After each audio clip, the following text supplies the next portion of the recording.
আজকে যে সকল সুশীলরা বিএনপিকে প্রশংসা করতে দেখতেছি, আমার তো রীতিমতো ভয় লাগতেছে। এই সুশীলরা কিন্তু তারেক রহমানকে চোর বানাইছে। যে সকল সুশীলদেরকে আজকে বিএনপির মঞ্চে যায় বড় বড় ওয়াজ মাহফিল করতে দেখতেছি, এই সুশীলরা কিন্তু তারেক রহমানদের পিটানি খাওয়ার ব্যবস্থা করছে। এই সুশীলরা কিন্তু বড় বড় পত্রিকাতে দিনের পর দিন, মাসের পর মাস বয়ান তৈরি করে লেজিটিমেসি ক্রিয়েট করছে যে খালেদা জিয়ার মতো মানুষকে জেলে নেওয়া যায়, ওরে এক কাপড়ে লাথি দিয়ে ঘর থেকে বাইর করে দেওয়া যায়। এই সুশীলরা কিন্তু করছে। এই ধরনের একটা রিয়েলিটিতে বাংলাদেশে কি হইতে পারত?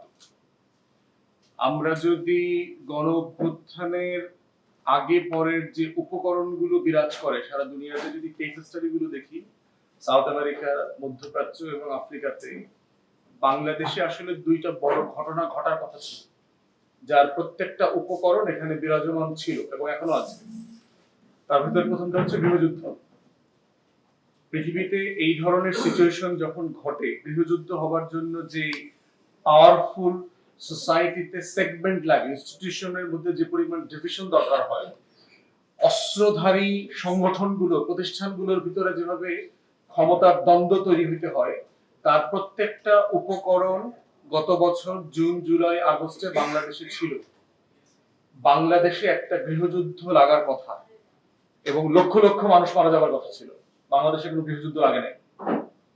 দ্বিতীয়ত হচ্ছে, বাংলাদেশে গত 16-17 বছর যে পরিমাণ লুটপাট এবং প্লান্ডার হয়েছে, পৃথিবীর যে কোনো মেজারমেন্টে যদি আফ্রিকান এবং সাউথ আমেরিকান কেস স্টাডিগুলো আমরা দেখি 60, 70, 80, 90 দশকে, তাহলে বাংলাদেশে দুর্ভিক্ষ লাগার কথা ছিল।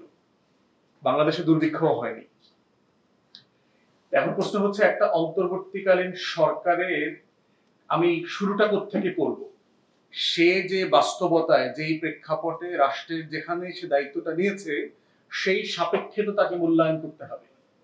আমরা সুইজারল্যান্ডে ছিলাম না গত বছর জুন মাসে, যে সাডেনলি আমরা উগান্ডায় পরিণত হয়ে গেছে, ব্যাপারটা এরকম না। আমরা উগান্ডাতেই ছিলাম, হাইতি হওয়ার কথা ছিল, ইয়েমেন হওয়ার কথা ছিল, সিরিয়া হওয়ার কথা ছিল, ওইটা হই নাই। অতএব এই বাম্পি রাইটটাকে একটা সেফ ল্যান্ডিং দিয়েছে হচ্ছে এই interim administration, and of course with the help and support of the political parties and the other stakeholders, no doubt about it. সেই জায়গাতে আমাদেরকে অ্যাপ্রিশিয়েট করাটা শুরু করতে হবে সেইখানে। যেই সকল সুশীলরা এখনো কলকাতা এবং দিল্লির চোখ ছাড়া নিজের চোখে দেখতে পায় না, সেই শুধু চিন্তা করে যে আহারে, আগেই তো ভালো ছিলাম, এমন দেশকে চেয়েছিলাম, কি মধুর বাসর ঘর ছিল আমার গত 16-17 বছর। এই ধরনের বাটপারি চিন্তা হলো কলকাতার, দিল্লির বয়ান। পারসিস্টেন্টলি ইন্টারিম অ্যাডমিনিস্ট্রেশনকে হেয় করা, ছোট করা, আন্ডারমাইন করা, তাকে ফেইল করানো। আমি একটা সরকারকে ওন করে তার সাথে শতভাগ সমালোচনা করব, দ্বিমত করব। বউর সাথে যেভাবে ঝগড়া করি, যারা ভালোবাসা দ্বিমত করা যায় তাকে শত্রু মনে করে দ্বিমত করায় ঝামেলা আছে। তো যে এই ইন্টারিম অ্যাডমিনিস্ট্রেশনকে এনিমি ভেবা, অপর মনে করে সমালোচনা করে, আর আমরা যারা নিজেরা তাকে আমার মনে করে সমালোচনা করি, এই ফান্ডামেন্টাল ডিসকোর্সের ভিতরে পার্থক্য আছে। বাংলাদেশে এই সুশীলরা, হাদি কারেক্টলি বলেছে, কোনোদিন এই বাংলাদেশকে তারা ওন করে না। শুধু আওয়ামী লীগের সরকার না, they think of themselves as a separate state within a state, তারা কখনোই মনে করে না। এবং আজকে যে সকল সুশীলরা বিএনপিকে প্রশংসা করতে দেখতেছি, আমার তো রীতিমতো ভয় লাগতেছে।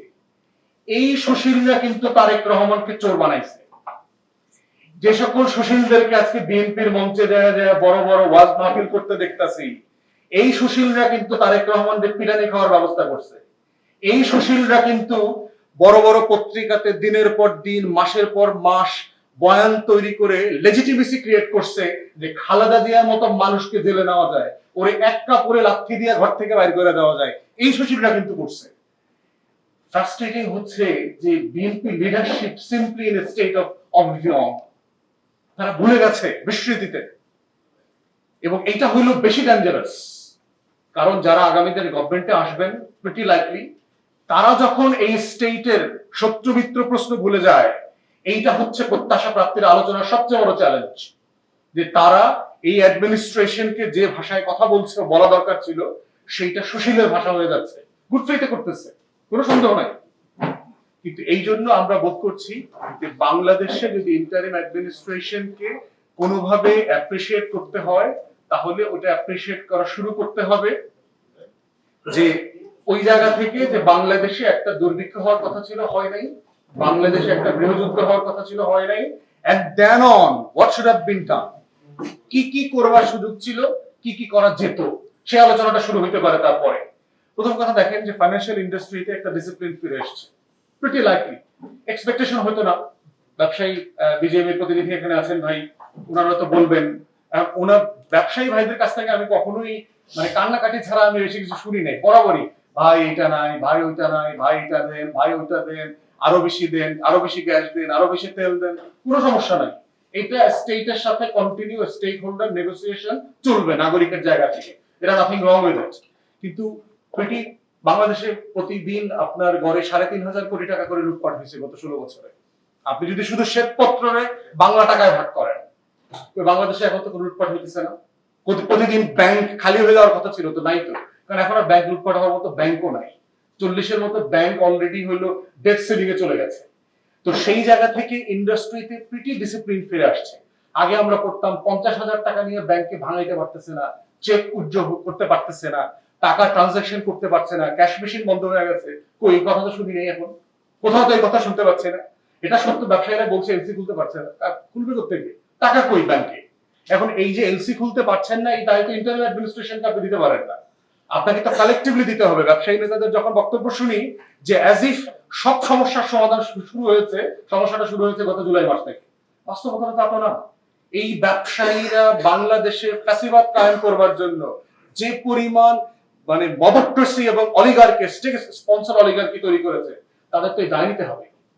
দায় নিয়ে তারপরে বলতে হবে যে ইয়েস, টাইম হ্যাজ কাম, যে আমরা রিগ্রেট করি what we have done in the past.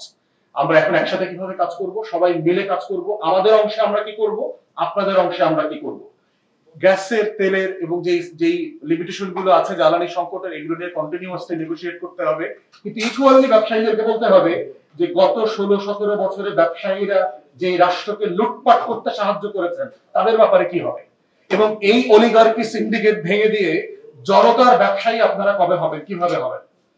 Equally দেখেন পলিটিক্যাল পার্টিস, ঐক্যমত্য কমিশনে আমরা লম্বা সময় কাটাইলাম, এখানে হিস্টোরিক্যাল কোনো সন্দেহ নাই।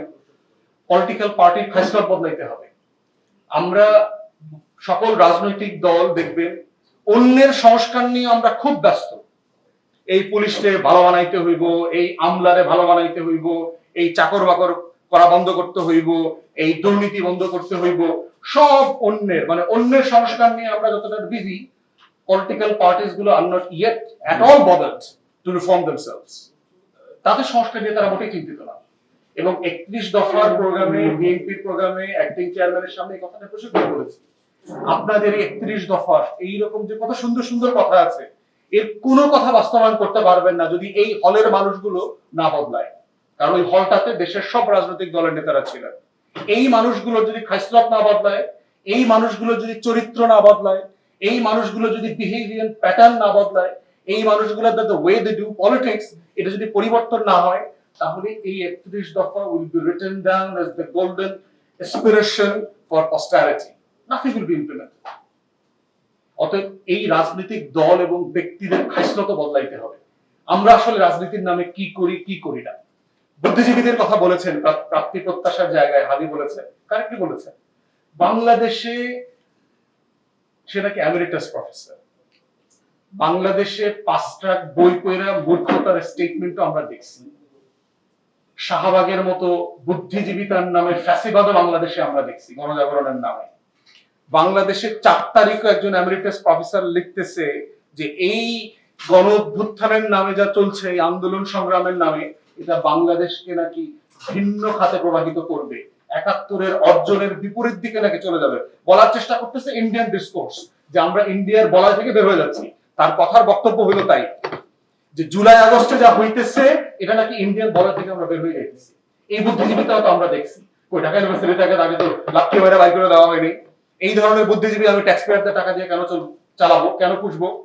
যেই বুদ্ধিজীবীরা হিস্টোরিক্যাল রিয়েলিটিতে আমাদের মাহমুদ স্যারের মতো করে রাস্তায় বলতে পারে না, 10 মাস জেল খেটার রিস্ক নিতে পারে না, কেন কেন এই বুদ্ধিজীবী আমাদের পালতে হবে? এই বুদ্ধিজীবী আমরা পালবো না তো। অতএব যেই জনতার রক্তকে ইন্টেলেকচুয়ালি ইন্টারপ্রেট করতে পারবে না, তার দরকার নাই ভাই, আপনার নাম খাটায় দেবো। আপনি প্রয়োজনে আপনারা কেরানি দিয়ে পুষবো, প্রয়োজনে আপনাকে রেগুলার ভিক্ষা দেবো। আপনার যদি চাইল্ড লাইনের সমস্যা থাকে, ইনকিলাব মঞ্চ, এনসিপি, আমরা সবাই মিল্লা আপনার ভিক্ষা দেওয়ার ব্যবস্থা করবো, আপনি মরার আগ পর্যন্ত না খায় না মরেন। কিন্তু আপনি লেখালেখি করেন না, বুদ্ধিজীবিতা করেন না, বই পাবলিশ করেন না, আপনি জাতিকে যথেষ্ট বিভ্রান্ত করছেন। কবিরা। তাহলে প্রত্যাশা প্রাপ্তির জায়গা হচ্ছে একটা ইন্টারিম অ্যাডমিনিস্ট্রেশনে ডেলিভারি করার ব্যাপার না। আমরা বলছি একটা রাষ্ট্রের টোটাল ওভারহলিং দরকার। এই মেশিনটাতে শুধু একটা চাকা বদলাইলে, একটা আয়না বদলাইলেই রাষ্ট্রটা বদলে যাবে না। এই রাষ্ট্রের ওভারঅল দরকার, একটা রিপেয়ারের জায়গা দরকার। তো সেই জায়গাতে 1 বছর পরে এসে আমরা ফিল করছি যে রাষ্ট্র যে জায়গায় যাবার কথা ছিল সেখানে অফকোর্স সেই প্রত্যাশার জায়গায় আমরা যেতে পারি নাই। এবং হাদির সাথে আমি একমত, বিভিন্ন জায়গাতে বিভিন্ন প্ল্যাটফর্মে আমরা বলেছি বিএনপির নেতৃত্বে, ছাত্রদের নেতৃত্বে যদি আমরা একটা জাতীয় সরকার করতে পারতাম, কমিশনের নামে এই 7-8 মাস আমাদের নষ্ট করার কোনো প্রয়োজন ছিল না। এই একই জিনিস ক্যাবিনেটে আমরা সবাই মিলে পাশ করে অলমোস্ট বাস্তবায়ন করে ফেলতে পারতাম। 31 দফার জন্য আরো 2 বছর পরে 5 বছরের জন্য ক্ষমতায় আসার লড়াইটা করা লাগতো না। ওটা এই সরকার 2 বছরের ভিতরে এগুলো করে ফেলা সম্ভব হইতো। এটা আমাদের একটা কালেক্টিভ হিস্টোরিক্যাল ফেলিওর। এবং এইখানেও আমাদের শত্রুরা আমাদেরকে মিসগাইড করছে, যাদেরকে নিয়ে বিভিন্ন জায়গায় জায়গায় নিয়ে রং চা খাওয়ানো হয়েছে, কফি খাওয়ানো হয়েছে, ঢাকায় ঢাকায় গাড়ি পাঠায় নিয়ে ভিআইপি মিটিং এ নেওয়া হয়েছে, নিয়ে নেওয়া এক একজনকে একটা দিল্লির অ্যান্টিবায়োটিক্স খাওয়া হয়েছে, এক একটা করে করে কলকাতার একটা বড়ি খাওয়া দিছে। ওই বড়ি খাওয়ানোর পরে সে যেদিকে তাকায় শুধু ভারত দেখে, দিল্লি দেখে, ম্যাপ দেখে, ভারতের ইনভেশন দেখে, মানে আমরা দখল করে ফেলাইবো। যেই দেশ তার নিজের দেশের ভিতরে 7টা ফ্রন্টে মিলিটারি যুদ্ধ করতেছে, সে আরেকটা দেশ দখল করবে, ওর ক্যাপাসিটি আছে? ও ভারতের 3 সপ্তাহের যুদ্ধে নাস্তানাবুদ হয়ে ওয়াশিংটনে ট্রাম্পের পাও ধরে মাফ চাইছে এবং বলছে যে এখন ইয়েতে করো, নেগোসিয়েশনে বাধ্য করো পাকিস্তানকে। ওই দেশ দেশ দখল করবে। যেই দেশ নেপালের সাথে যুদ্ধে হেরে যায়, যেই দেশ কাশ্মীরিদেরকে ডিল করতে পারে না, 2 কোটি মুসলমান, সে 20 কোটি মুসলমানের নাস্তানাবুদ করে দিবে। অথচ আমাদেরকে গত 50 বছর ধরে এই দিল্লির আধিপত্যবাদ দালালরা, বুদ্ধিজীবীরা, রাজনীতিবিদরা, দলগুলো আমাদের এগুলো শিখাইছে। আমরা আমরা পারবো না।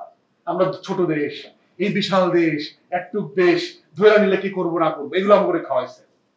অতএব প্রত্যাশা প্রাপ্তির জায়গাতে যেন এটা না হয় যে ইন্টারিম অ্যাডমিনিস্ট্রেশনকে সমালোচনা করবার একটা এক্সকিউজ যেন তৈরি না হয়, বরং হোলসেল জুলাইয়ের অ্যাসপিরেশনকে আমরা যেন আমাদের জায়গা থেকে দেখি, যার যার জায়গা থেকে।